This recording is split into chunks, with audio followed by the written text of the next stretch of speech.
नमस्कार, मी कादंबरी जाधव आणि स्वागत आहे तुमच्या सर्वांचं माझ्या यूट्यूब चॅनलमध्ये. आपण भगवद्गीतेतील श्लोकांचा अभ्यास करत होतो. आपला अर्जुन विषाद योग पूर्ण झालेला आहे आणि सांख्ययोगमधले आपले 34 श्लोक पूर्ण झालेले आहेत. आज आपण पाहणार आहोत 35वा श्लोक. तर सुरू करूयात. राधे राधे म्हणून. भयात रणात उपरतं मत्स्यन्ते त्वां महारथाः येषांच त्वं बहुमताः भूत्वा याससी लाघवम्. म्हणजे मोठमोठ्या महारथींनी, सेनापतींनी तुझ्या नावलौकिकाची आणि यशाची वाखाणणी केली आहे.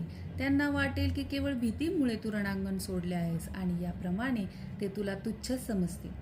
भगवान श्रीकृष्ण अर्जुनाला म्हणाले, तू असे समजू नकोस की दुर्योधन, कर्ण आणि इतर योद्ध्यांना तो आपले बंधू आणि पितामह यांच्याविषयीच्या करुणेमुळे रणभूमी सोडून गेलास असे वाटेल. तर त्यांना वाटेल की तू भयभीत होऊनच रणभूमी सोडून गेला आहेस आणि अशा रीतीने तुझ्या व्यक्तिमत्वाविषयी त्यांना असणारा आदर सर्वतः धुळीत मिसळून जाईल.